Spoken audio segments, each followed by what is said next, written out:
നമസ്കാരം. വി എസിന്റെ മകന് CPM സീറ്റ് കൊടുക്കില്ല. വെട്ടിനിരത്തൽ നടത്തിയാൽ നഷ്ടം ആ പാർട്ടിക്ക് തന്നെയെന്ന് മനസ്സിലാക്കുക. ഇടതുപക്ഷത്തിന്റെ ഉരുക്കുകോട്ടയായിട്ടുള്ള മലമ്പുഴയിൽ BS അച്യുതാനന്ദന്റെ മുൻ വിശ്വസ്തൻ സുരേഷ് ഉണ്ട്.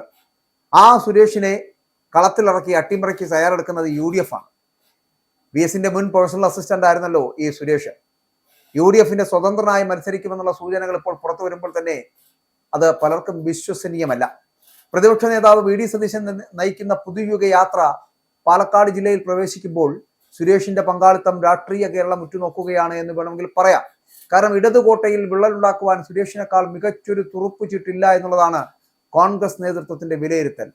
കാരണം മലമ്പുഴ എന്ന് പറയപ്പെടുന്നത് ബാലികേറ മലയാണ് കോൺഗ്രസിന് എന്നുള്ള കാര്യത്തിൽ തർക്കമില്ല. അവിടെ പക്ഷേ BSന്റെ സന്തത സഹചാരിയായിരുന്ന സുരേഷിനെ പോലൊരാൾ UDFന്റെ പാനലിൽ സ്ഥാനാർത്ഥിയായിട്ടെത്തുമ്പോൾ ഒന്ന് CPMന് വേണമെങ്കിൽ പിടിച്ചു കുലുക്കാൻ കഴിയുമെന്നുള്ള കാര്യത്തിൽ തർക്കമില്ല. അതുകൊണ്ട് തന്നെ സുരേഷിനെ അവിടെ ഉപയോഗിക്കുവാനുള്ള സാധ്യതകൾ തേടുകയാണ് UDF. എന്നാൽ മലമ്പുഴയിൽ CPM ആരെ ഇറക്കും എന്നതിനെ കുറിച്ച് ആയിരിക്കും സുരേഷിന്റെ അന്തിമ നിലപാടുണ്ടാകാൻ പോകുന്നത്. അവിടെ BSന്റെ മകൻ VA അരുൺകുമാറിനെ മലമ്പുഴയിൽ LDF സ്ഥാനാർത്ഥിയാക്കിയേക്കുമെന്നുള്ള അഭ്യൂഹങ്ങളൊക്കെ ശക്തമാണ്. അരുൺകുമാർ മത്സര രംഗത്തുണ്ട് എങ്കിൽ BS കുടുംബത്തോടുള്ള ആത്മബന്ധം കാരണം സുരേഷ് പിന്മാറിയേക്കും.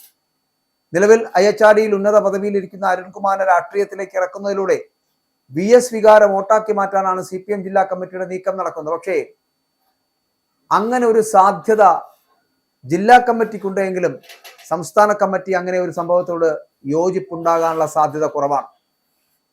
എങ്ങനെയാണോ BS അച്യുതാനന്ദനെ വെട്ടിനിരത്തിയത് അതുപോലെ തന്നെയായിരിക്കും ഇവിടെ അരുൺകുമാറിനെയും വെട്ടിനിരത്താൻ ഇവർ ആലോചിക്കുന്നത്. പക്ഷേ അരുൺകുമാർ നല്ലൊരു കാൻഡിഡേറ്റ് ആയിരിക്കും മലമ്പുഴയിൽ എന്നുള്ള കാര്യത്തിൽ തർക്കമില്ല. കാരണം BSന് അത്രത്തോളം ആത്മബന്ധമുള്ള ഒരു മണ്ഡലമാണ് ഈ മലമ്പുഴ എന്ന് പറയപ്പെടുന്നത്. അവിടെ വേണമെങ്കിൽ ഇപ്പോഴത്തെ സാഹചര്യത്തിൽ അരുൺകുമാറിന് മത്സരിക്കുകയും ചെയ്യാം. പക്ഷേ ഇപ്പോഴത്തെ സാഹചര്യം ഇതാണ് എങ്കിലും സംസ്ഥാന നേതൃത്വം അതിന് വഴങ്ങുമെന്ന് തോന്നുന്നില്ല. മാത്രമല്ല അയ്യച്ചാടിയിലെ ഉന്നത പദവിയിലിരിക്കുന്ന അരുൺകുമാർ പെട്ടെന്നൊരു VRS എടുത്ത് രാഷ്ട്രീയത്തിലേക്ക് എത്തുമെന്നുള്ള കാര്യത്തിലും സംശയമുണ്ട്.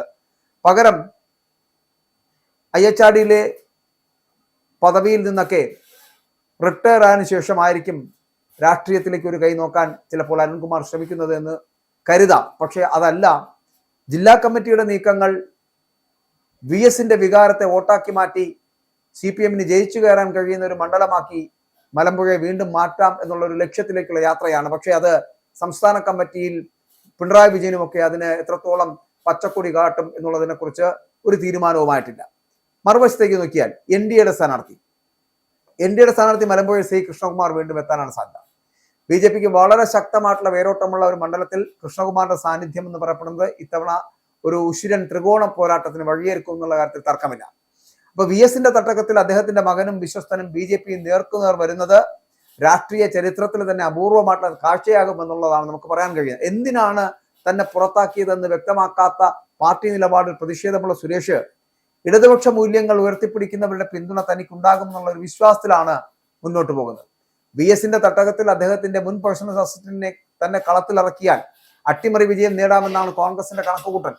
എന്നാൽ മലമ്പുഴയിൽ BSന്റെ മകൻ VA അരുൺകുമാറിനെ LDFന്റെ സ്ഥാനാർത്ഥിയാക്കിയേക്കുമെന്നുള്ള അഭ്യൂഹങ്ങൾ ശക്തമായി വരുമ്പോൾ BSന്റെ തട്ടകത്തിൽ ആ കുടുംബത്തോടുള്ള സ്നേഹവും രാഷ്ട്രീയവും കൂടിക്കൊഴിഞ്ഞു കിടക്കുമ്പോൾ അരുൺകുമാറിനെ ഇറക്കി സുരേഷിന്റെ വഴി അടയ്ക്കുവാനുള്ള CPMന്റെ ഒരു വിഭാഗം അത്തരത്തിലുള്ള ആലോചനകൾ നടത്തുന്നുണ്ട്. പക്ഷെ ആ ആലോചനകൾ ശരിയാണ്.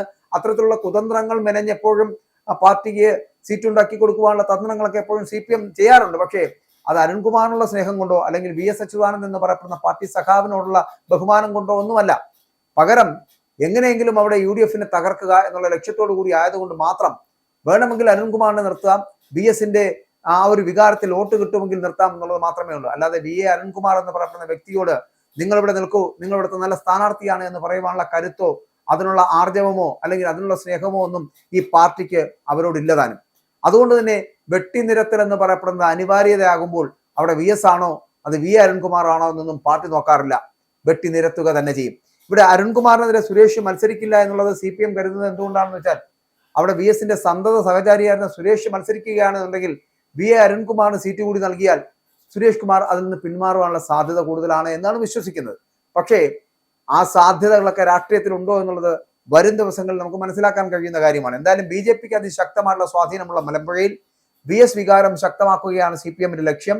കേരളത്തിൽ ഉടനീളം BS അനുകൂലികൾ CPM-ന് പിന്നിൽ അണിനിരക്കുമെന്നുള്ള പ്രതീക്ഷയിലാണ് CPM മുന്നോട്ട് പോകുന്നത്. മാത്രമല്ല മലമ്പുഴയിൽ BS-ന്റെ മകൻ V. അരുൺകുമാറിനെ സ്ഥാനാർത്ഥിയാക്കുവാനുള്ള നീക്കത്തിന് CPM പാലക്കാട് ജില്ലാ കമ്മിറ്റിയിൽ ഏകദേശം ധാരണയായതാണ്. പക്ഷേ അത് CPM-ന്റെ സംസ്ഥാന നേതൃത്വത്തിലേക്ക് എത്തുമോ എന്നുള്ള കാര്യത്തിൽ തർക്കമുണ്ട്. മലമ്പുഴ അല്ലെങ്കിൽ കായംകുളം മണ്ഡലങ്ങളാണ് അരുൺകുമാറിനായിട്ട് പരിഗണനയിലുള്ളത്. BS-ന്റെ അഭാവത്തിൽ മണ്ഡലത്തിലുണ്ടായിട്ടുള്ള വിടവ് അത് നികത്താൻ കുടുംബത്തിൽ നിന്നൊരാൾ തന്നെ വരുന്നത് ഗുണം എന്നാണ് ജില്ലാ കമ്മിറ്റി വിലയിരുത്തുന്നത്. എന്നാൽ അരുൺകുമാർ വന്നാൽ ചിതറിപ്പോയ BS അനുകൂലികളെ ഒപ്പം നിർത്താൻ കഴിയുമെന്ന് പാർട്ടിയിലെ ചില ഘടകങ്ങൾ കണക്കാക്കുന്നുണ്ട്. പക്ഷെ ആ കണക്കുകൂട്ടലുകളൊക്കെ തെറ്റിച്ചുകൊണ്ടായിരിക്കും സംസ്ഥാന നേതൃത്വത്തിന്റെ മുന്നറിയിപ്പ് വരാൻ പോകുന്നത്, അല്ലെങ്കിൽ അറിയിപ്പ് വരാൻ പോകുന്നത്. ആ അറിയിപ്പിലോ അല്ലെങ്കിൽ ആ സ്ഥാനാർത്ഥി ലിസ്റ്റിലോ ഒന്നും അരുൺകുമാർ എന്ന് പറയപ്പെടുന്ന BS-ന്റെ മകൻ ഉണ്ടാകുമോ എന്നുള്ള കാര്യത്തിൽ സംശയമാണ്. ഏറെ രാഷ്ട്രീയ പ്രാധാന്യമുള്ള ഒരു മണ്ഡലം കൂടിയാണ് മലമ്പുഴ എന്ന് പറയപ്പെടുന്നത്. അത് EK നായനാരും BS അച്യുതാനന്ദനും ഒക്കെ വിജയിച്ചു വന്ന ചരിത്ര പ്രാധാന്യമുള്ള ഒരു മണ്ഡലം. കഴിഞ്ഞ തെരഞ്ഞെടുപ്പിൽ A. പ്രഭാകരൻ 25,000-ലധികം വോട്ടുകളുടെ ഭൂരിപക്ഷത്തിലാണ് മണ്ഡലം നിലനിർത്തിയത്. ഈ സാഹചര്യത്തിൽ സുരേഷിന്റെ സ്ഥാനാർത്ഥിത്വം സംബന്ധിച്ച അന്തിമ തീരുമാനം രാഷ്ട്രീയ വൃത്തങ്ങളിൽ വലിയ ചർച്ചകൾക്ക് വഴി തുറക്കുമെന്നുള്ള കാര്യത്തിൽ തർക്കമില്ല. രാഷ്ട്രീയ കേന്ദ്രങ്ങളിൽ ഏറെ ആകാംക്ഷ ഉണർത്തുന്ന ഈ വിഷയങ്ങൾ സുരേഷിന്റെയും കോൺഗ്രസ് നേതൃത്വത്തിന്റെയും ഒക്കെ അടുത്ത നീക്കങ്ങൾ എന്തായിരിക്കുമെന്ന് ഉറ്റുനോക്കുകയാണ് രാഷ്ട്രീയ നിരീക്ഷകരും അണികളുമൊക്കെ. പക്ഷേ അത്തരത്തിൽ സുരേഷ് ഏത് തരത്തിലാണ് ഈ മണ്ഡലത്തിൽ സ്വാധീനം ചെലുത്താൻ പോകുന്നത്, അല്ലെങ്കിൽ സുരേഷിനെ നിർത്തിയാൽ അവിടെ വിജയിക്കുമെന്നുള്ള UDF-ന്റെ ആശ എന്ന് പറയപ്പെടുന്നത് നടക്കാൻ പോകുന്നുണ്ടോ എന്നൊക്കെയാണ് ചിന്തിക്കേണ്ടത്. കാരണം ഇതിനകത്ത് 2-3 കാര്യങ്ങൾ കൂടി ബാക്കിയുണ്ട്. കാരണം BS-ന്റെ അനുകൂലികൾ കൃത്യമായി സുരേഷിന് വോട്ട് ചെയ്യണമെന്ന് നിർബന്ധമില്ല. BS പറയുന്ന പോലെ BS അച്യുതാനന്ദൻ എന്ന് പറയപ്പെടുന്നത് അണികളുടെ ഒരു ആവേശവും ഒപ്പം തന്നെ അവരുടെ വികാരവുമായിരുന്നു. അതുകൊണ്ടാണ് മലമ്പുഴയിൽ BS അച്യുതാനന്ദൻ വിജയിച്ചു കയറിക്കൊണ്ടിരുന്നത്. BS അച്യുതാനന്ദന് തുല്യം BS അച്യുതാനന്ദൻ മാത്രമാണ്. BS അച്യുതാനന്ദനോടൊപ്പം നടന്നതുകൊണ്ടോ BS അച്യുതാനന്ദന്റെ പേഴ്സണൽ അസിസ്റ്റന്റ് ആയതുകൊണ്ടോ സുരേഷ് കുമാറിന് അവിടെ വിജയിച്ചു കയറാമെന്നുള്ളത് വ്യാമോഹം മാത്രമാണ്. ഒപ്പം തന്നെ അരുൺകുമാറിന്റെ കാര്യത്തിലേക്ക് പോയാലും അരുൺകുമാറിന് ചിലപ്പോൾ സാധ്യതകളുണ്ട്, അത് തള്ളിക്കളയാൻ കഴിയില്ല. കാരണം അത് BS-ന്റെ മകനാണ് എന്നുള്ള ഒരു പരിഗണന അവിടുത്തെ നാട്ടുകാർ ചിലപ്പോൾ നൽകിയേക്കാം. അത് മാത്രമല്ല BS-ന്റെ കുടുംബത്തിന് എപ്പോഴും മറ്റൊരു രാഷ്ട്രീയവുമായിട്ട് ഒരിക്കലും ബന്ധം ഉണ്ടായിരുന്നില്ല. BS-ന്റെ രാഷ്ട്രീയം എന്ന് പറയപ്പെടുന്നത് ഇടതിനോടൊപ്പമായിരുന്നു, അല്ലെങ്കിൽ ചുവപ്പ് രാഷ്ട്രീയമായിരുന്നു. ആ രാഷ്ട്രീയം വളരെ കൃത്യമായി ഫോളോ ചെയ്യുവാൻ അരുൺകുമാറിനും കഴിഞ്ഞാൽ അരുൺകുമാറിനും മലമ്പുഴയിൽ ചരിത്രം കുറിക്കാമെന്നുള്ള കാര്യത്തിൽ തർക്കമില്ല. എന്നാൽ BS-ന്റെ മകന് CPM സീറ്റ് കൊടുക്കുമോ എന്നുള്ള കാര്യത്തിൽ തർക്കമുണ്ട്. അതായത് സംസ്ഥാന നേതൃത്വത്തിന്റെ മുൻനിരയിലിരിക്കുന്ന പിണറായി വിജയൻ അടക്കമുള്ളവർ BS-ന്റെ മകനെ സ്വീകരിക്കുമോ എന്നത് കാത്തിരുന്ന് കാണേണ്ടതാണ്. പക്ഷേ ഒരു കാര്യം കൂടി പറഞ്ഞ് അവസാനിപ്പിക്കാം. അതായത് അങ്ങനെ BS അച്യുതാനന്ദന്റെ മകനെ വെട്ടിനിരത്താനാണ് ഇവർ ശ്രമിക്കുന്നത് എങ്കിൽ ആ അങ്ങനെ ഒരു വെട്ടിനിരത്തൽ ഈ പാർട്ടിക്കുള്ളിൽ നടത്തിയാൽ ആ നഷ്ടമുണ്ടാക്കാൻ പോകുന്നത് ഈ പാർട്ടിക്ക് മാത്രമായിരിക്കും.